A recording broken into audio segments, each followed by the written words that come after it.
there, it is Demo Donna here with Demo Donna Design Studios, and I am going to be showing you a couple little tricks for my Owl Love Step card. Now, this kit comes with all the materials to make 2 cards, and I will put the link in the description below if you would like to purchase this card making kit, and then also the link to all of the supplies that I used to create this kit. So I am going to just show you 2 different techniques that I used to create my heart background, as well as coloring my owl images. Okay, so the stencil that I'm using is the Hearts of Plenty stencil from Pink and Main, and I've gone ahead and taken it out of the plastic wrap, and I'm actually going to use the packaging as my base, as my mat. So I've got a half a sheet of cardstock, and I'm going to go ahead and just place my stencil down. Now, if you notice on your stencils by Pink and Main is they have these lovely cutouts so you could store your stencils in a binder. It's just something to be aware of when you are using your whole stencil like this. So I'm just going to make sure my 2 little edges aren't on my cardstock. So next I'm going to use VersaFine Clair, and this is Charming Pink, a nice, bright, vibrant pink. And I am going to be using a dollar store find. Now, of course, there are some amazing brushes out there, and I probably bought this a couple years ago and can no longer find them. But I know there are some really great brushes out there. Even check out what Pink and Main has to offer. And we are going to go ahead and create this background for our step card. I did want to mention too that the step card die that I'm using is an older die from Sizzix, and I will have the link available for that, as well as other products like my ink pad that you can find. So I'm going to go ahead and take my brush, and I simply pick up the ink. And as you noticed from my little sample here, I like the darker clusters and then it lightening up a bit. So a little bit more of an organic feel versus a solid coloring. So I liked the differences between the lighter hearts and the darker hearts. So like I said, go ahead and dip in. And then I'm just using my hand tools to hold down my stencil as I work. So I don't start out by pushing it in. Actually, what I do with that loaded brush is I go ahead and I rub it on top of my stencil first, and then I push down a little harder. And the reason I do that is so I don't get a giant blob of ink and brush marks. And then I'm just going to take my ink again. Now, of course, you can always tape down your stencil. Just when I was making a whole bunch of these for my class kits, it was easier and quicker for me just to hold them with my hand. But if you don't have a steady hand, or you don't trust yourself lining it back up again like I had to do right there, go ahead and tape it down. So I went ahead and I just continued with a nice swirling motion,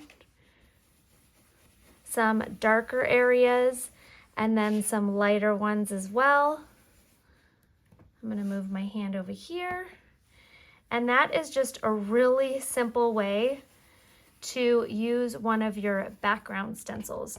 So if you have never tried the stencils before, first of all, there are many, many, many different ways to use them.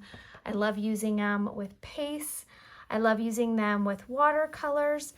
I just find with inking, it's a really quick and easy way, especially if you want to create a whole bunch at a time and not really have to worry about dry time.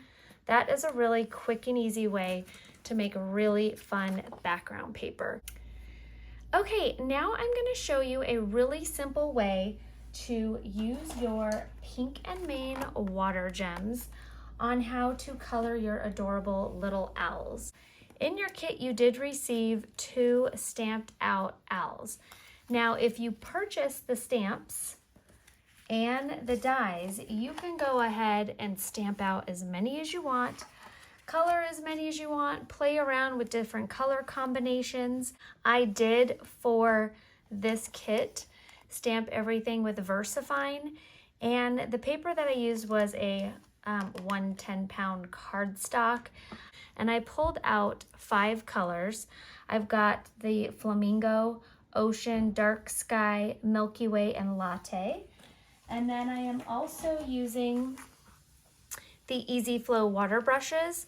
I'm using the smallest one since this is a pretty detailed stamp, and I'm just using the one brush. This comes with 6 different brushes with 6 different brush sizes, which is very fun. So I am using brush number 1. So what I love about these brushes, the Easy Flow water brushes, and again, with all the products that I use, I'm going to put the link in the description, is you literally just screw this off and you can fill it up. I've also had water brushes in the past where you have to squeeze and suck up the water a little bit at a time. So it was really nice, very user-friendly to just screw the top off and put my water in my brush.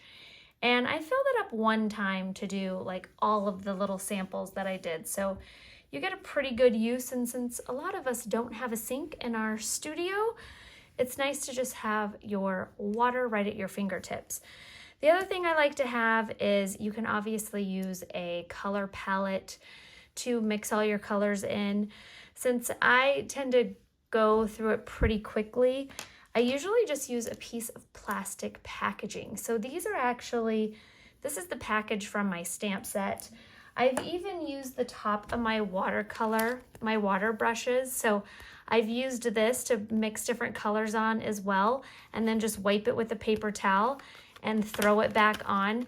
So you really don't need a lot of additional materials. And then a little paper towel is always nice to have handy.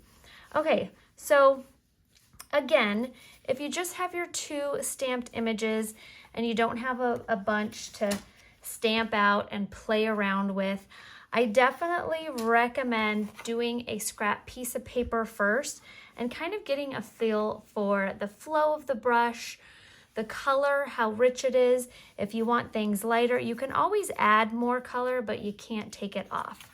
So I've got my brush nice and damp, and I like using the lids to pick up the color, especially for smaller items like this. And I am gonna just see, okay, make sure I didn't get too much ink on it, too much watercolor. So I'm gonna grab my little ink, and that's the little insert that comes on the top of it. And I'm gonna start where it would be darker. So I am just going along the top. And like I said, you don't want to have too wet of a brush because you really don't want it to bleed. I didn't use watercolor paper, so I would just add that coloring on pretty light. And as you can see, the more you go, the lighter it gets. So you don't even really have to worry about blending different colors because your brush kind of does that naturally. So it starts out nice and dark, and then you lighten up the color as you pull it out. So really simple. Let me just finish the little bottom here, and I will show the camera this. And look, my little owl is colored. Pink little owl, even with shading. It's darker on top and blended on the bottom, and really simple. Okay, so I just filled in my little hearts with just a little bit of color. And now I'm going to clean my brush, I'm just gonna squeeze a little bit of water out and rub it on my paper towel. And now I'm gonna do the same thing with my adorable little blue owl. So I'm just gonna pick up some color, maybe go over to my scrap piece of paper again, make sure it's not too dark. You can always add more color, but you can't take it away. So I'm gonna start on top for a little shading and then kind of pull that color down. And this is why I like using this nice fine tip. To begin with, you've got a lot more control, and this is a smaller project. So if I was doing, you know, a lot of backgrounds or some larger like flowers, I would probably be using a larger brush tip. Okay, we are almost done with owl number 2. So how simple was that? There is my pink and my blue owl, just with a nice a little bit of color. I'm going to clean my brush off now, and now I'm going to just do the little inside of my ears, just a little bit. And then I'm going to do my little tree branch down here. I think I did green and brown here. I did a light brown on this one. So I'm just going to go ahead and do a little light brown as well. And another fun thing with coloring is you don't actually have to fill the whole thing with color. You know, it could have a little shadow in it. You can leave a little bit of white spots when you fill it in. Not really that big of a deal when you leave some things open like that. It looks a little bit more artsy, so you don't have to worry about filling in all the space. Okay, I am done with my brown, and the last color I'm going to get, which I forgot to pull out, was my orange. So I am going to use this beautiful bright orange, citrine, I believe. And again, I'm just gonna go in and dip it in. And I just need a very, very little bit. So I'm gonna take my little paper here, my little plastic, and make sure I don't have this too saturated with water, which I do. Kind of dip that off. And then I'm gonna do their adorable little beaks and their adorable little feet. And pretty much that is a very basic watercoloring. So there we go. That to me is one of the simplest way to color your owls for the Owl Love Step Card class. Now you could definitely dive into your alcohol markers and play around with different color combinations there, which were fun as well. For this really pretty teal and pink to go with our card, I wanted to stick with that color combination, so using the water gems was perfect for me. I hope this helped you guys, and I just want to show you a quick little demo on how to use your water gems. Thank you. Bye-bye.